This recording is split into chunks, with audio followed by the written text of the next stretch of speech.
10 February 1929चा तो दिवस होता।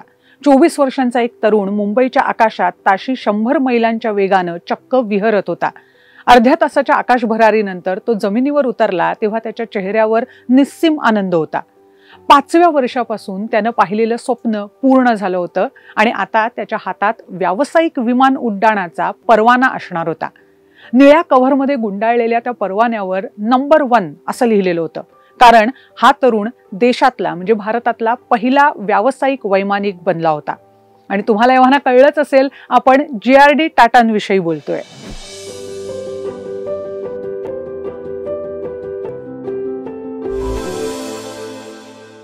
या घटनेनंतर 1932च्या ऑक्टोबर महिन्याकडे वळूया। अशाच एका सकाळी हा तरुण, जो एव्हाना सराईत वैमानिक बनलेला होता, पुन्हा एकदा कॉकपिटमध्ये बसला। कराची ते मुंबई असं हे विमान त्यानं हाकलं आणि मुंबईत अगदी नीट उतरवलं। यावेळी या उड्डाणाचं औचित्य थोडं वेगळं होतं, कारण हे होतं भारताचं पहिलं खाजगी व्यावसायिक उड्डाण। टाटा एअरलाइन्स या JRD यांनीच उभ्या केलेल्या कंपनीचं हे पहिलं उड्डाण होतं आणि वैमानिक होते खुद्द JRD। हीच कंपनी पुढे एअर इंडिया म्हणून नावारूपाला आली आणि आज त्याविषयीच आपण जाणून घेणार आहोत, भारतीय नागरी विमान उड्डाणाचे जनक JRD टाटांविषयी आणि त्यांनी उभा केलेल्या एअर इंडिया विषयी। मी तुमच्याबरोबर आहे रुजुता। एअर इंडियाचा प्रवास समजून घ्यायचा असेल तर त्यासाठी खरंच JRD टाटांचं बालपण आणि विमान उड्डाणाविषयीचं त्यांचं प्रेम समजून घ्यावं लागेल। JRD टाटा म्हणजे जहांगीर रतनजी दादाभाई टाटा। त्यांचे वडील रतनजी हे जमशेदजी टाटांचे चुलत भाऊ, पण सुरुवातीपासून त्यांना उद्योगात साथ देणारे।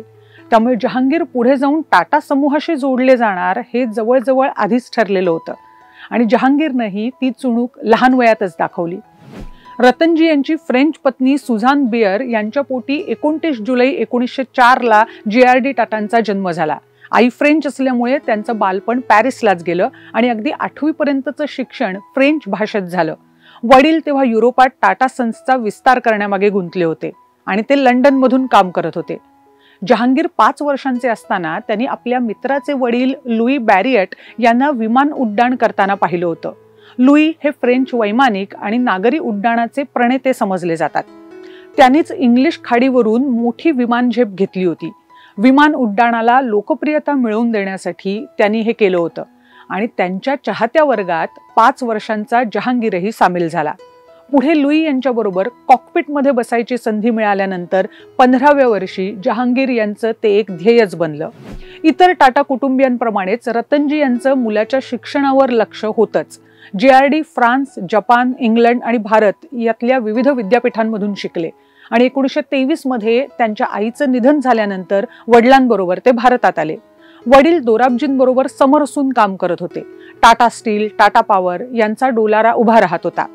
1929 मध्ये जहांगीर यांनी फ्रेंच नागरिकत्व सोडलं आणि ते खऱ्या अर्थानं भारतीय झाले।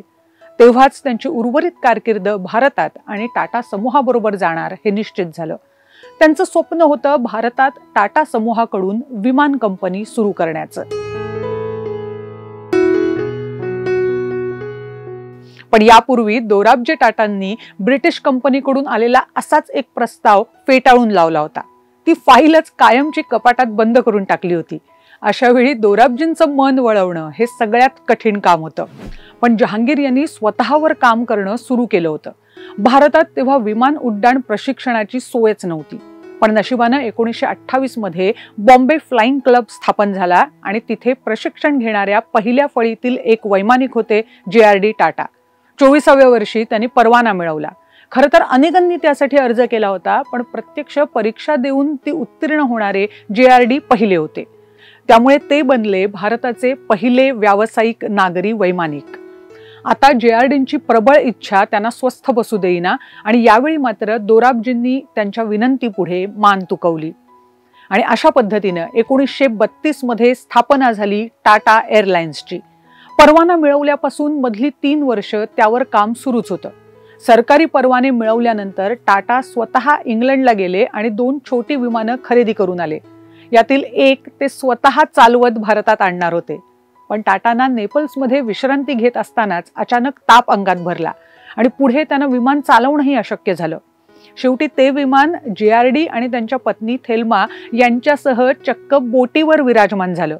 टाटांचं वैयक्तिक लगेज म्हणून या विमानाचं वर्गीकरण झालं आणि टाटा पती पत्नींबरोबर हे विमान मुंबईत बोटीतून बॅलार्ड पियरवर पोहोचलं. लोकांनी ते पाहण्यासाठी अर्थातच तोबा गर्दी केली होती. आणि पुढे मग तो दिवस आला जेव्हा टाटांनी कराची ते मुंबई अशी पहिली नागरी उड्डाणाची सेवा सुरू केली. हे विमानही JRDनीच चालवलं. सुरुवातीला खास करून कार्गो सेवा सुरू होती आणि अनेकदा 8 प्रवासी हे कार्गो पेट्यांवरून बसून प्रवास करत. पण हळूहळू विस्तार होत गेला आणि टाटा एअरलाइन्सची स्वातंत्र्यानंतर झाली एअर इंडिया. कंपनीच्या ताफ्यात मोठी विमानं येत गेली आणि नागरी उड्डाण जोमानं सुरू झालं. एअर इंडियाचा मॅस्कॉट महाराजा 1946 मध्ये सेवेत रुजू झाला. भारताची पहिली विमान सेवा ही राजेशाही असेल आणि प्रवाशांना काहीही कमी पडणार नाही याकडे JRD जातीनं लक्ष घालत. दोराबजींच्या निधनानंतर काही वर्षातच 36व्या वर्षी त्यांच्यावर टाटा समूहाच्या अध्यक्षपदाची धुरा आली. पण त्यांचं लक्ष एअर इंडियावरून विचलित झालं नाही. ते समूहाचे सगळ्यात तरुण अध्यक्ष होते आणि त्यांच्या कालावधीतच TCS, Tata Motors, Titan, Tata salts, Voltas आणि एअर इंडिया या कंपन्या स्थापन झाल्या. ते टाटा समूहाचे सगळ्यात लोकप्रिय अध्यक्ष म्हणावे लागतील, कारण स्वातंत्र्यानंतरच्या भारताच्या गरजा ओळखून त्यांनी उद्योगांची आखणी केली होती आणि देशाच्या विकासात हातभार लावला. फ्रेंच आणि इंग्लिश या त्यांच्या मुख्य भाषा होत्या. सामान्य भारतीयांना या दोन्ही भाषा म्हणजे परकीयच, पण तरीही JRD आणि भारतीय लोक यांच्यात कायम जिव्हाळा राहिला. 1953 मध्ये पंडित जवाहरलाल नेहरू पंतप्रधान असताना देशाचं हित पाहून JRDंनी जड मनानं एअर इंडिया कंपनी सरकारला देऊन टाकली. त्यानंतरही काही काळ ते कंपनीचे अध्यक्ष होतेच, पण ते नावापुरते. कारभार सुरळीत झाल्यानंतर टाटांनी अंग काढून घेतलं. पण इतिहासाला ते मंजूर नसावं, कारण सरकारनं सार्वजनिक क्षेत्रातील काही कंपन्यांचं खाजगीकरण करण्याची प्रक्रिया सुरू केली तेव्हा 8 ऑक्टोबर 2021ला एअर इंडिया आणि एअर इंडिया एक्सप्रेस या दोन्ही कंपन्या 18,000 कोटी रुपयांच्या बदल्यात पुन्हा एकदा टाटा समूहाकडे विलीन झाल्या. 29 जानेवारी 2022ला हस्तांतरणाची प्रक्रियाही पार पडली. JRD टाटांचा मृत्यू 1993 मध्ये वयाच्या 89व्या वर्षी जर्मनीत झाला. त्यांच्या मृत्यूपूर्वी 1 वर्ष आधी 1992 मध्ये JRDंना भारतरत्न हा सर्वोच्च नागरी पुरस्कार देऊन गौरवण्यात आलं. हा पुरस्कार मिळणारे ते पहिले आणि एकमेव उद्योजक होते. जन्मभर विविध उद्योगविषयक कल्पना राबवणाऱ्या JRDंनी वैयक्तिक मालमत्ता कधीच जमवली नाही. मुंबईत त्यांच्याकडे राहायला घरही नव्हतं. त्यांचं वास्तव्य जुन्या ताजमध्ये सगळ्यात वरच्या मजल्यावर असायचं आणि त्यांची मिळकत त्यांनी इतर टाटांप्रमाणेच विश्वस्त निधीला दान केली. JRDंनी टाटा समूहाचा पसारा मात्र खूप वाढवला.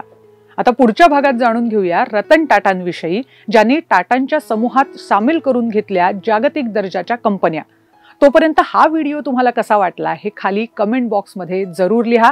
आवडला असेल तर नक्की लाईक करा आणि असेच माहितीपूर्ण व्हिडिओ बघण्यासाठी हिंदुस्तान पोस्टच्या YouTube आणि Facebook चॅनलला जरूर सबस्क्राईब करा.